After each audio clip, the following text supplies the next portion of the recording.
Good morning, this is John Coster at the Documentary Media Centre, and I've been joined by Lee Jowett. Good morning, Lee. How are you? I'm very well, thank you. Good morning.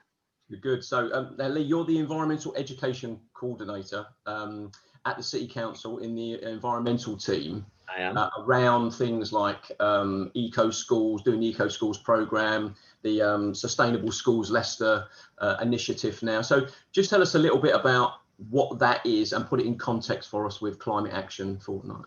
Yeah, absolutely. So I've worked for the council for nearly 7 years now. We very much support schools on anything around sustainability, and that's a commitment that we've got kind of as a manifesto commitment from the City Mayor. So we work with schools on anything really around sustainability, whether that's kind of practical things of sort of tree planting and assemblies and workshops, right through to sort of supporting business managers and trust leads and things around developing sustainability policies. And everything in between, really. Eco Schools is a programme that we've supported from day one. And Eco Schools is very much a student-led programme around kind of looking at research, developing an action plan, and then practically carrying that out. So we very much see Eco Schools as a way of that recognition for schools to show their green credentials and how that kind of fits in, I guess, with the climate emergency. So with Eco Schools, the students have got to be involved, as well as staff, parents, governors. And I think that's really important because what we're sort of doing now with the climate emergency is we're sort of raising the profile further, and we're looking more around kind of engaging with sort of governors and trustees to get the buy-in at every level, really. That's one of the things that we've seen. We've kind of done that grassroots work with young people and with teachers. But maybe not necessarily always got the buy-in from maybe the senior leadership team for the school. And we certainly know to make it sustainable, pardon the pun, that we do need to kind of have it at senior level, because it might be that member of staff leaves, or obviously those students move on over time. So it's about embedding it in the school, which I very much think we are doing now with schools. And it's a really, really great thing to see happening. Yeah, I think that's from my personal point of view as a parent. I remember that was about sort of 11 or 12 years ago now, when my youngest was at primary school and he came home in his green sweatshirt and he was part of the eco team, and everyone was like, fantastic. So straight away your perceptions were, it's like, you know, checking on litter, you know what I mean, going around talking to the other classrooms about sort of, you know, recycling, and like all of which he did, which was fantastic. But what I'm liking about what you're talking about there is the fact that it's not just an activity or a project for the young people, it's actually getting the buy-in from everybody at every level. That's when you start changing habits, isn't it? Not only in the school environment, but at home, in people's families and stuff. And that's really where the value of this kind of program comes in, isn't it? Absolutely, yeah. I think it's very much having that buy-in that, I suppose, in an ideal world, every decision that's made in a school has to somehow come back to the environment. Now, as a teacher myself and having an education background, I understand that the priority is pupil outcomes and getting the best for our students. But like a lot of people that are doing the sort of the Friday strikes and the Strike Leicester groups are saying, which I agree with, why should I learn English and maths when the world is burning down? When you put it in that sort of context, the students kind of are very clear around this is important. Yes, obviously sort of school's important in English and maths, but what's the point of having those subjects if in 20 years from now you can't do your job and all the other problems that we know are coming with climate change?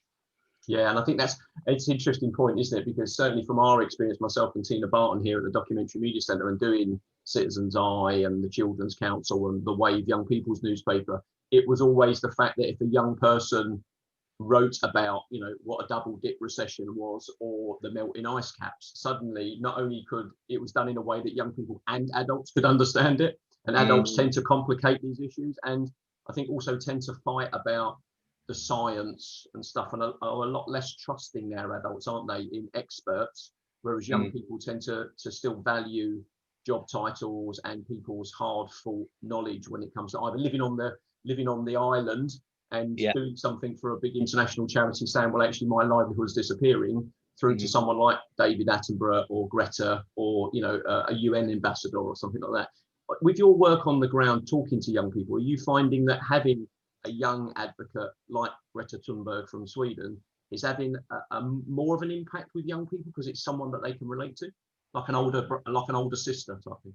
Yeah, I think so. I suppose with anything, like when we work with schools, we kind of go in and we sort of give advice and suggestions.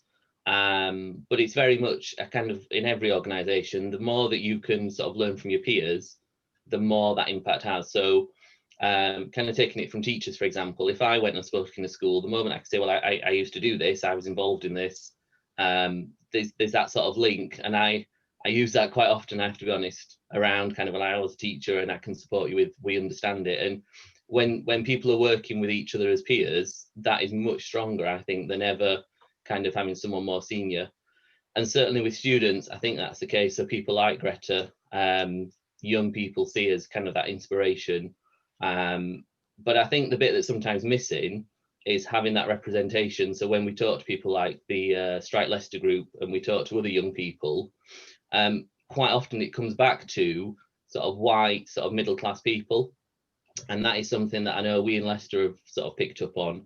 And one of the things that we've really sort of focused on with our climate emergency and our fortnight is making sure we get that representation of diversity. Because within the environmental sector, it's kind of acknowledged that it quite often is a white sort of certain class of person that is the environmentalist. I mean, look at myself, I'm a typical example. But what we're trying to do is we're seeing that in the young people, that they are from diverse groups and from lots of different backgrounds. And we're hoping over time that that will translate into adults who become environmentalists and within the environmental sector. So definitely Greta does support us with that. But we probably need to look for other young people that represent some of our young people in Leicester as well.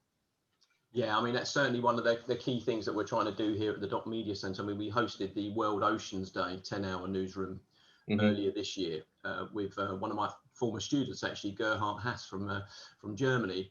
And we interviewed people from all over the world, Australia, San Francisco, a young advocate, very sort of Greta-like, who'd obviously taken this on board. And we tied up with quite a few activists as well in India, in the centre of India.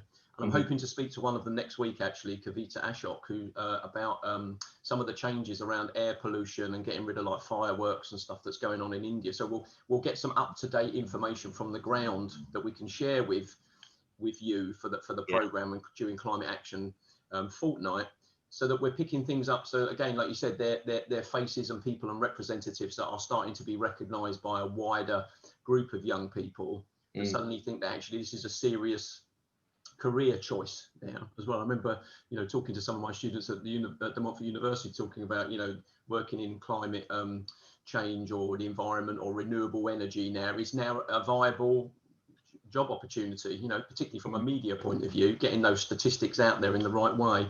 And so getting those people, maybe that's where something that we could also help as well. And I think that's why the newsroom's great, because it's the start of us being able to do something. So let me just talk briefly about the Sustainable Development Goals. Obviously, this big umbrella, which seems to have taken a bit of a bashing with COVID-19. Everyone's turning around and going, I'm not sure we're going to make 2030 now. It's like, well, we have to. We have to. Yeah, absolutely. Number 13, obviously, is climate action.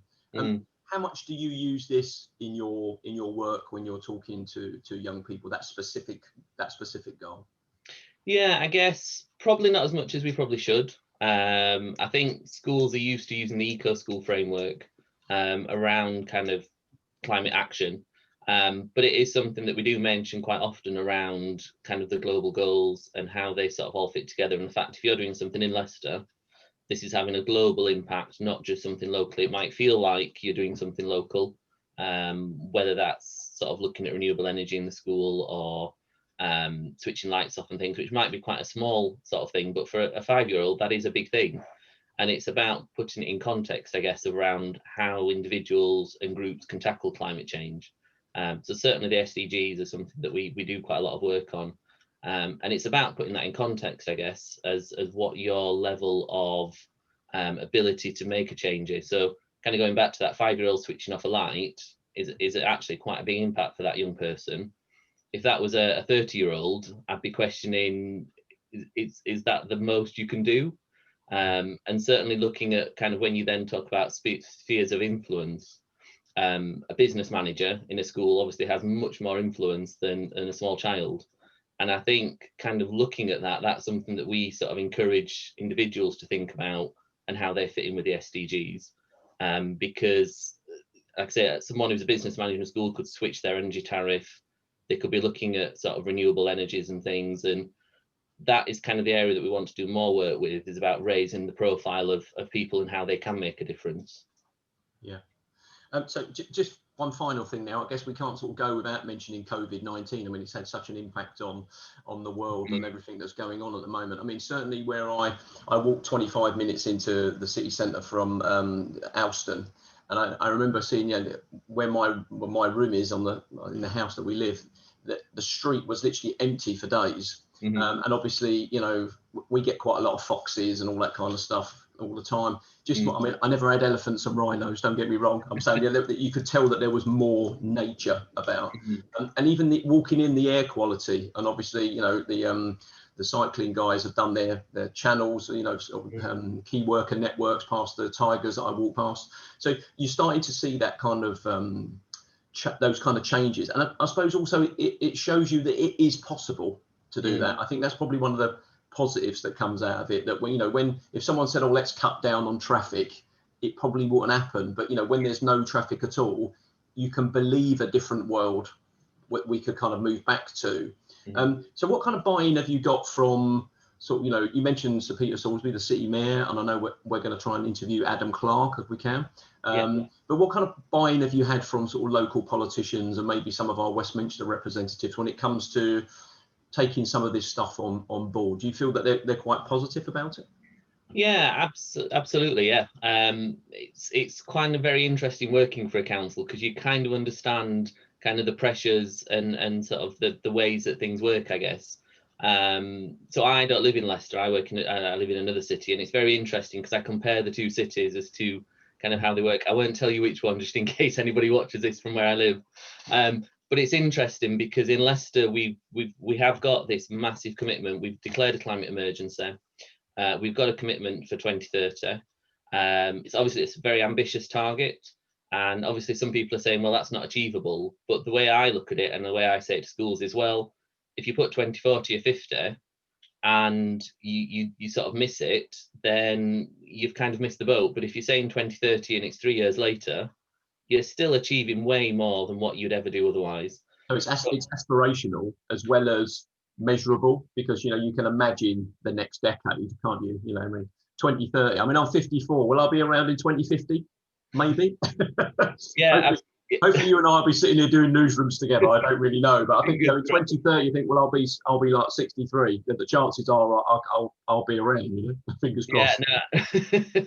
Absolutely. I mean, that's the thing. I sort of remember back to 2000, and it doesn't feel that long ago. So when you think about that 20 years ago, 20 years in the future, what has changed in that time? It's phenomenal to think what could be achieved kind of in the next 10 years. So we've got our climate emergency action plan that we launched a couple of weeks ago.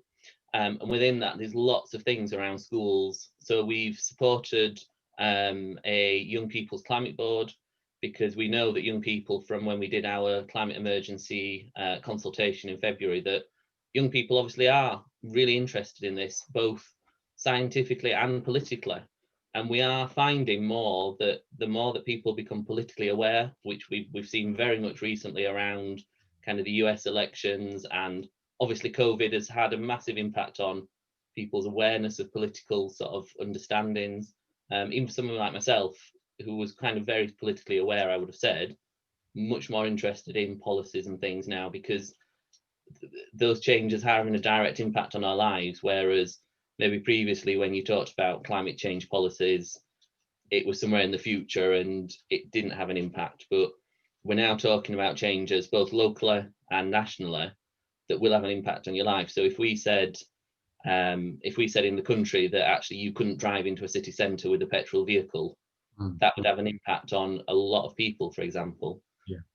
And those are the sort of conversations that people are having now, whereas previously it was a bit like, well, we think we should have electric vehicles, but it'll happen at some point. We're now really saying that's going to happen and it is going to impact you. So I think as a city, we've taken that sort of full on, and we've been upfront and said, these are what we need to do to be carbon neutral. I think because we spent so long sort of pushing it back, that actually it's got to the point now where there will be some inconvenience, but it's about kind of how do we benefit from so many of these things. So air quality, for example, like you said, John, if we get rid of petrol vehicles, yes, there's some implications for that, but there's so many positives around that. That's the key thing, I think. And also, I think the science is around now as well, isn't it? And enough experts and stuff, and enough kind of mature debate to turn around and say, well, actually, the term, climate emergency is not too strong, and actually it is real, relevant, and it's today, and we can see the impact on it and stuff. And it's great. Well, listen. So, tell me in a sentence, what is Climate Action Fortnight? Yeah, it might have to be 2 sentences. Right, put you on the spot. So Climate Action Fortnight is a 2-week event that we are raising the profile with schools of the climate emergency and giving lots of opportunities to think about how schools can act with us as an organisation to combat climate change, really. Brilliant. And one final thing, and then I'll let you go. I'm going to put you on the spot personally as the City Council's Environmental Education Coordinator. What is success for you for Climate Action Fortnight? I suppose success for me is... That's a good question. Yeah, it is a really good question, yeah. I suppose for me is getting the feedback from the young people that we've made a difference and people's opinions and ideas have changed. And maybe we've got some declarations in there of climate emergencies. So that's one of our outcomes that we would like from Climate Action Fortnight, is for schools themselves to declare climate emergencies. So I'm working with one trust that hopefully is going to declare a climate emergency next week, and that'll be the first in our city. But we would like as many schools as possible to declare them, because we know they're doing the work. We want them to really raise that profile and make local government and national government aware that we're ready for this and we want to make that change. Brilliant. Thanks very much, Lee. Listen, I hope you have the rest of today. I know you've got a full programme every day for the fortnight. And what's it today? Day 4? This is day 4? It's day 4, transport today, yes. Yeah. Fantastic. And again, so still lots of things for people to get involved in or look at or find out more about and stuff like that. So lots of stuff on the City Council website and on social media as well. So, we're supporting you at the Dot Media Centre. So all power to you, my friend. And have a good time, yeah? Yeah, brilliant. Thanks very much. Cheers. Thank you. Bye. See you later.